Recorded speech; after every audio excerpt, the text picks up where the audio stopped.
بسندكم وبسند المستشير إلى الإمام علي بن أبي الصراط النووي رحمه الله. الحديث الثالث عن أبي رقية تميم بن أوس الداري رضي الله عنه أن النبي صلى الله عليه وسلم قال النصيحة قلنا لمن؟ قال لله ولكتابه ولرسوله ولأئمة المسلمين وعامتهم. رواه مسلم. Hadis yang kedua diriwayatkan dari sahabat mulia Abu Hurairah Tamim bin Aus dari radhiyallahu anhu bahwa Nabi sallallahu alaihi wasallam bersabda, ad-dinun nasiha, agama adalah nasihat. Kami bertanya kepada Tamim, siapa Rasulullah? Katakan Rasulullah menjawab, Rasulullah dari kitabnya dan keputusan-keputusannya dan untuk kaum muslimin, a'immatihim, baik imamnya maupun kaum muslimin secara umum. Hadis ini diriwayatkan oleh Imam Muslim dan juga suami beliau. Tamim ad-Dari, sahabat Nabi sallallahu alaihi wasallam, masuk Islam pada tahun 9 Hijriah. Sahabat Nabi masuk Islam pada tahun 9 Hijriah. Beliau adalah salah satu sahabat Nabi yang banyak ikut berperang bersama Rasul.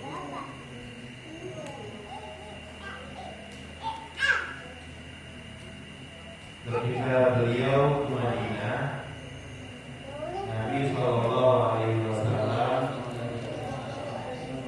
bersama para sahabat sedang belajar di Masjid Nabawi dan kondisinya gelap, sudah malam. Tamim ad-Dari kemudian mengambil inisiatif. Beliau bikin lentera, membuat lentera. Tahu lentera? Apa lentera? Lampu pakai minyak, pakai minyak, pakai seperti obor lah. Ditaruh di masjid ketika Nabi sedang mengajar kepada sahabat-sahabatnya. Kemudian masjid pun menjadi terang. Karena masjid terang, kemudian Nabi berkata kepada Tamim, "Nawwarta masjidana nawwarallahu 'alaika fid dunya wal akhirah." Wahai Tamim, engkau sudah membuat masjid kita terang, mencahayai masjid kita, maka Allah akan berikan kepada cahaya di dunia dan di akhirat. Ini pelajaran bagi kita bahwa salah satu keutamaan, salah satu fadilah pahala yang besar adalah berkhidmat kepada umat Allah. Apapun yang bisa kita lakukan, yang bisa bersihkan sendiri. Enggak usah disuruh. Ya. Itu bagian dari khidmat kita. Yang bisa merapikan masjid, rapikan. Kalau ternyata sajadahnya kotor, bersihkan, ambil paku, dibersihkan. Enggak usah disuruh. Karena pahalanya sangat besar. Pahalanya sangat besar. Bagaimana Nabi katakan kepada Tamim ad-Dari, kalau sudah terang masjid ini, maka Allah akan menerangkan hidupmu di dunia dan akhirat. Lihat, bangunan masjid. Kalau ada keutamaan ini, kita kalau ke masjid hadis, nggak usah nunggu, isikan tempat masjid. Kalau lagi jalan-jalan, mampir ya, kan tertulis di depan masjid. Di kawai masjid tertulis nomornya ya. Kalau lagi ada rezeki, ada handphone, langsung isikan dia.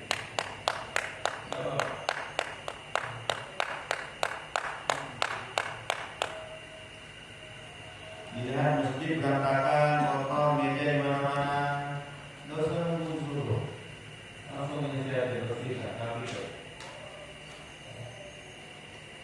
kalau kita membersihkan masjid, Allah akan menata di kita. Jangan nanti masjid kotor, nggak ada pikirnya, Pak. Langsung nunggu pikir. Apa yang bisa kita lakukan? Bahkan kalau bisa kita bangun masjid. Nanti kalau kalian sudah besar, jadi pengusaha, jadi ASN, jadi apapun itu, kalian punya rezeki, ada daerah yang masjidnya tidak terurus, bantu. Ada daerah nggak ada masjidnya, nggak punya uang, bantu bangunkan masjid. Nggak punya uang, ajak teman-teman. Cari teman-teman, cari keluarga yang punya uang. Yuk kita bangunkan masjid, bersihkan, bangunkan musola. Siapa yang membangun masjid karena Allah bangunkan dia rumah di surga. Maka berlomba-lombalah untuk memberikan sesuatu yang terbaik. Apa yang kita bisa, yang kita niatkan dulu. Niatkan untuk memberikan sesuatu yang terbaik untuk Allah. Ya, kipas angin kalau kotor bersihkan. Orang mau sholat, orang mau ibadah supaya nyaman. Ya. Sengaja bapak masjid ini jangan pernah dikunci. Jika dimanapun kalian, nanti kalau kalian jadi pengurus masjid, kalian dipercaya diamankan Allah sudah bangun masjid, bangun sholat, jangan pernah terkunci musola masjid kalian. Buka. Kalau perlu ada rezekinya, ada tempatnya, buatkan tempat selasa untuk orang istirahat, sehingga tidak ada lagi tulisannya dilarang tidur di masjid. Kalau perlu silahkan tidur di masjid, buat begitu, tapi tempatnya dilakukan. Nah, pas kita tahu itu sahabat-sahabat Nabi SAW yang kesulitan ekonomi, terus ada tempat harus mereka istirahat di sana, bernaung di sana. Yang dari perjalanan jauh tidak ada uang untuk menginap di tempat menginap, di hotel, istirahat di situ. Kalau perlu makan minumnya disiapkan, kalau tidak kopinya, minumnya, tehnya difasilitasi. Masjid jangan pernah dikunci. Biarkan saja orang mau ibadah. Mungkin ada yang mau numpang ke toilet, ada WC dekat situ, ada masjid. Berikan. Masjid ini solusi. Prinsip ini harus dibangun. Jangan nanti bangun masjid mewah-mewah kunci, terbuka. Itu tidak ada larangan untuk masjid. Bahkan kalau bisa memang dipersilakan buatkan tempat istirahat, silakan tidur di masjid. Tidak usah orang datang nanti mau sholat kunci masjidnya. Ini rumah Allah. Maka hidup kita berlomba-lomba membuat sesuatu untuk memberikan fasilitas kepada para hamba Allah yang datang ke ibadah.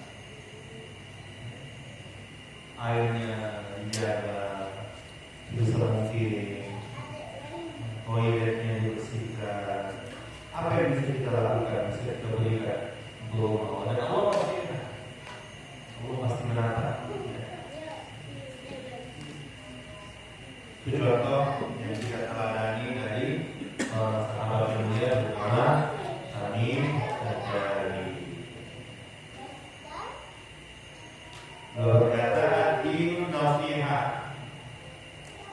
Apa makna ad-din? Agama Islam. An-nasihat adalah nasihat, isinya kebaikan. isinya rahmat, maka orang yang beragama adalah orang yang menebar rahmat kebaikan.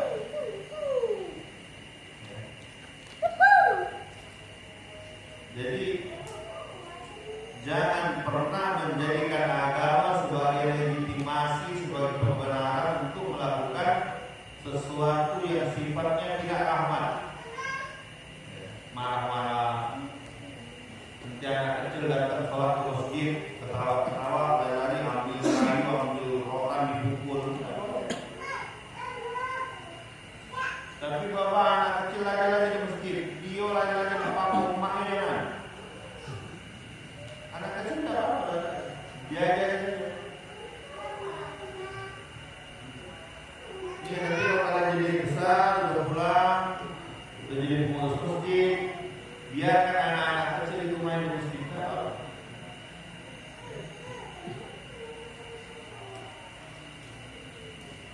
Agama ini isinya rahmat. Supaya orang bisa kenal Islam, tertarik kepada Islam, maka tampakkan rahmat di alamin Islam. Orang-orang di luar sana tidak akan baca Quran, tidak akan baca hadis untuk mempelajari Islam. Jadi dari mana mereka akan kenal Islam? Dari akhlakmu, dari caramu berbicara, dari caramu berinteraksi, caramu berbisnis, caramu berdagang. Kalau ada orang Islam suka berbohong, orang non-Islam kemudian lihat kalau ternyata agama Islam ini bohong ini, kalian yang berdosa. Maka tugas kita adalah tampakkan nilai rahmat dari alamin Islam.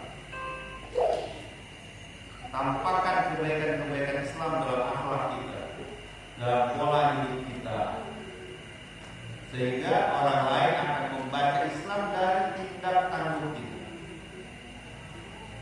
Orang lain akan mengenal Islam dari kebaikan kita.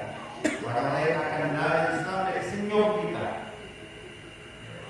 Maka mereka tidak akan baca Quran dulu, nanti hafal itu. Baca hadis itu. Yang dilihatnya adalah bagaimana akhlak umat Islam. Dan kalau kalian sudah menampakkan akhlak yang baik, itu nasihat yang terbaik. Kalau kalian sudah menampakkan akhlak terbaik sehingga orang tertarik mengenal Islam, maka kalian masuk dalam golongan yang disebut Nabi gaya dia karajulan wahidan khairul laka min humurin ni'am. Satu saja orang tergerak hatinya gara-gara akhlak kalian, mereka masuk hidayah ke dalam hatinya, maka itu lebih baik, lebih hebat pahalanya dibanding kalian mendapatkan humurin ni'am. Humurin ni'am itu kamera. Zaman dulu, kalau sekarang kendaraan yang paling bagus, kendaraan yang paling hebat. Begitu hebatnya kalau kita berakhlak baik dan menjadi sebab hidayah kepada orang lain.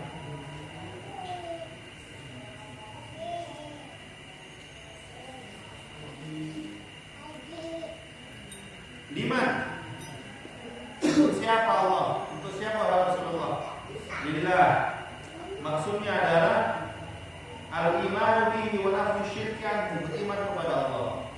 Yang kemarin di awal kita sudah bicara iman itu apa? Percaya kepada kemudian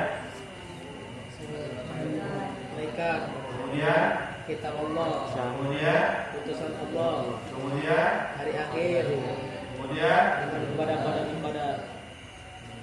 beriman kepada Allah. Jangan ragu. Ikhlas dalam menyembah. Ikhlas dalam menyembah itu berharap hanya kepada Allah. Mintanya hanya kepada Allah.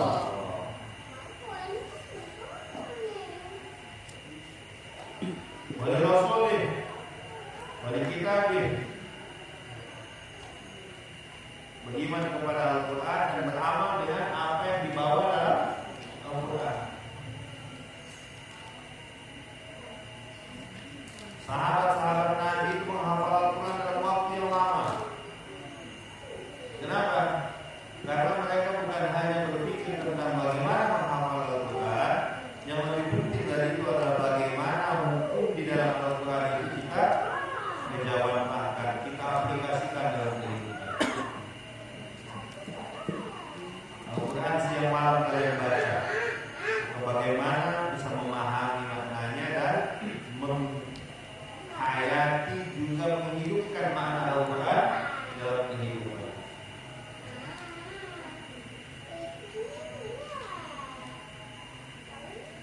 rasulih. Beriman kepada Rasul itu banyak dari agama semua.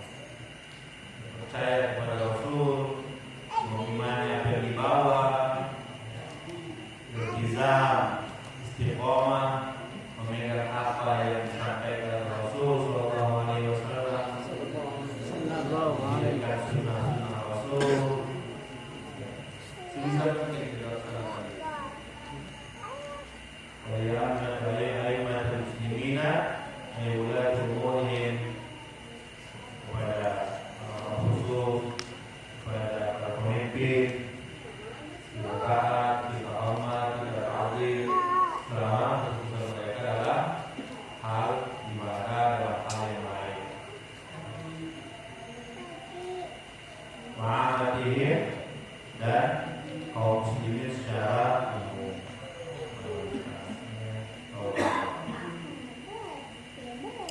Ingat, beragama berarti menebar menebar. Ya. Sudah hafal hadisnya? Jawab. Nah, kita pulang tanggal berapa? Pulang? Tanggal 21 dia hafal ya. Tanggal hari itu yang hafal hadis yang baik 110. Dan hafal dari durasi 3 bulan. Itu yang hafal tanggal 21 bulan. Tanggal 3. Hadis ke-8.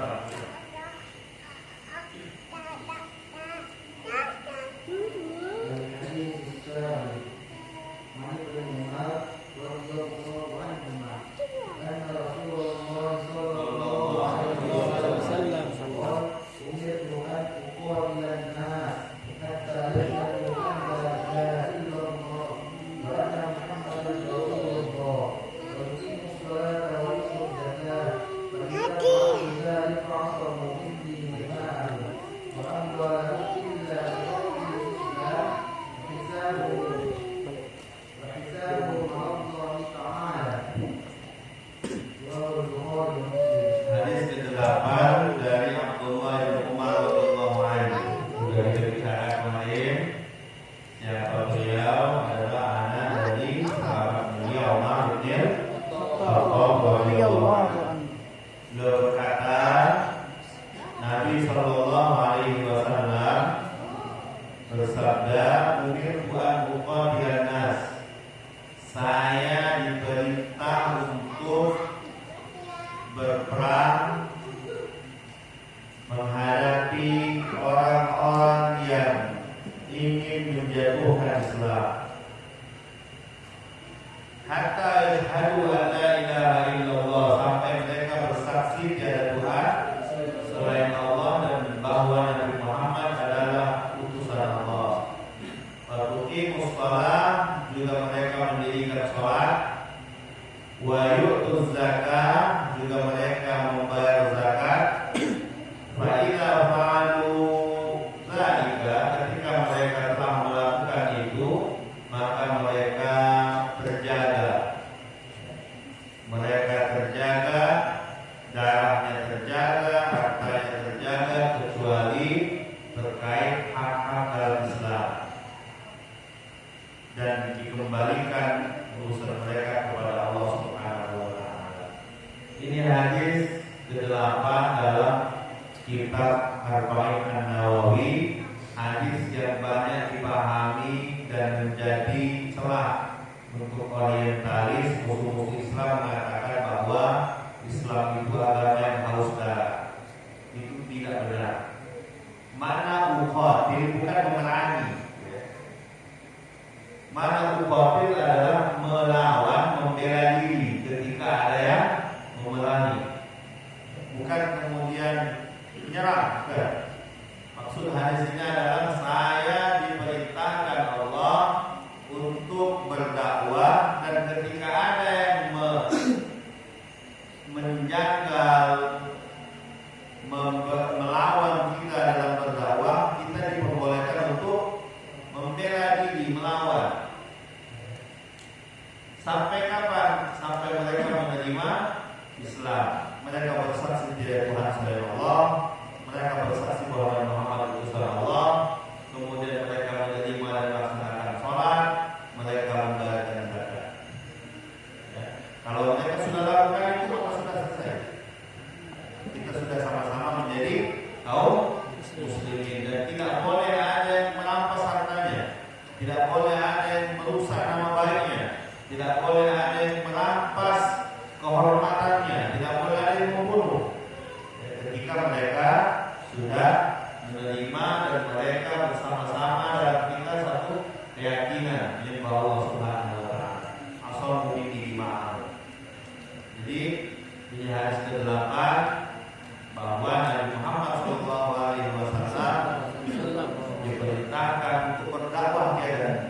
Dan perintah ini berlaku juga untuk kita. Berlaku untuk kita, berlaku sampai hari kiamat. Untuk menyampaikan Islam kepada siapapun yang kita kenal dengan cara yang baik. Dengan cara yang baik. Sudah dibaca sama-sama hadisnya. Silakan setelah silakan bersama ya. Baca. Ali bin Umar radhiyallahu anhu anna Rasulullah sallallahu alaihi wasallam qala umirtu an an-nas hatta yashhadu an la ilaha illallah wa anna Muhammadan Rasulullah wa yuqimu as-salata wa yu'tu az-zakata wa yut'amu dhalika nisabu minni dima'ahum wa amwalahum illa bihaqqil islami wa hisabuhum 'ala Allah ta'ala. Rawahul Bukhari wa Muslim. Saudara dihafal ya. Duduk kemudian saudara sudah pagi sudah siap tadi. Dasar tadi saudara Juz 15. berapa menit sudah dia? Berapa menit sudah dia? Lebih di sana. Nanti dilanjut sambil dihafal ya di sini ya. Sudah mulai hafal belum? Sudah. Hafal ya. 1 sampai 10. Dan hafal pulang kalau 21 ya. Dan tak tinggal lagi. Dikasih tahu walinya. Kalau nggak hafal harus jemput. Kalau jemput nggak boleh pulang. Ya. Paham? Oke, hafal ya. Sallallahu alaihi Muhammad wa ala alihi wasallam. Alhamdulillah.